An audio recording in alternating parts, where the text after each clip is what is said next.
Yep. I want my money back. The money that your friend stole from me. $160 million with interest. I'm not the only person in the world looking for Ocean's 11.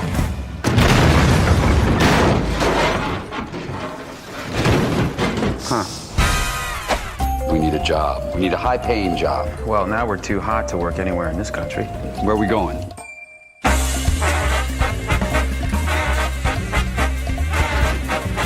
You're doing recon work on our anniversary? Taz. And you are Mr. Diaz. Miguel Diaz. What's your name? Craig. Greg. Let me ask you something. Do you have safe deposit boxes here? Look, it's not in my nature to be mysterious, but I can't talk about it, and I can't talk about why.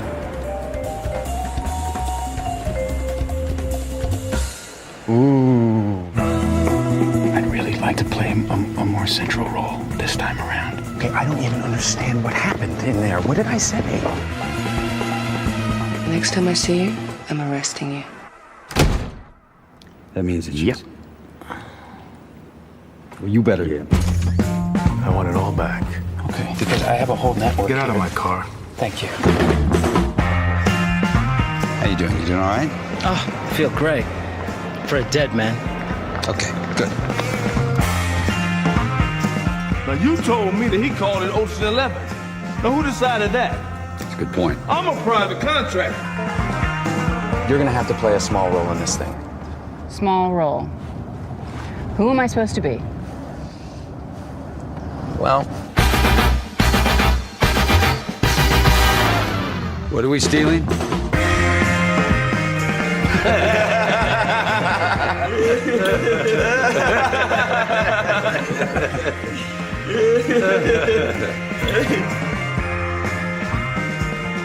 Yeah.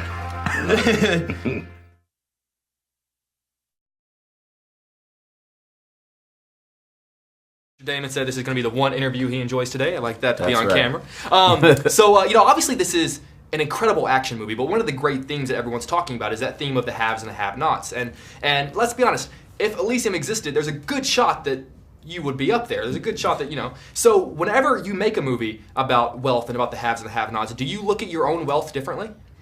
That's a good question. I don't know. I think more that it's trying to kind of draw, like if you actually looked at just kind of any of us in the West, by comparison, most people, like, what we consider poverty, say in the United States, versus what what you have in the third world.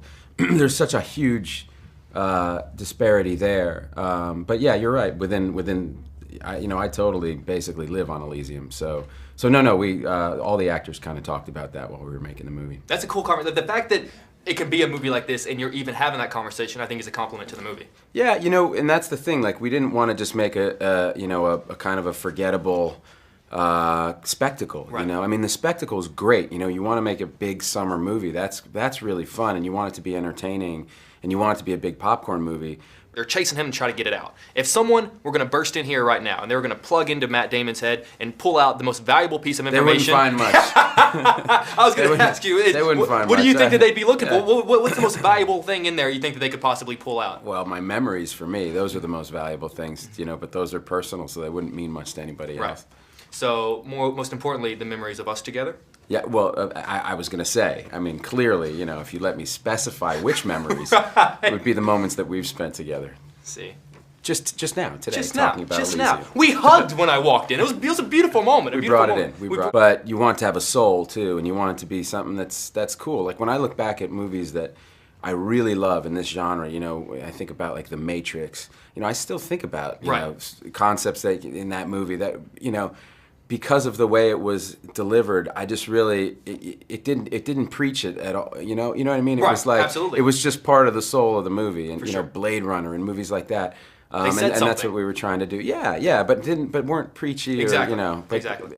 It looks beautiful to us, but to them, we look beautiful as well. You can look down on Earth. So I was wondering, as a society, we were born, growing up, looking up to celebrities and actors. But what is something about the normal everyday life that an actor looks at us and says, you know what? I like that about your life.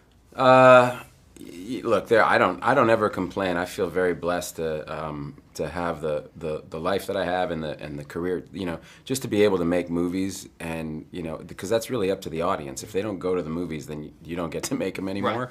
So I don't ever want to complain. You know, I guess the only thing that is that feeling of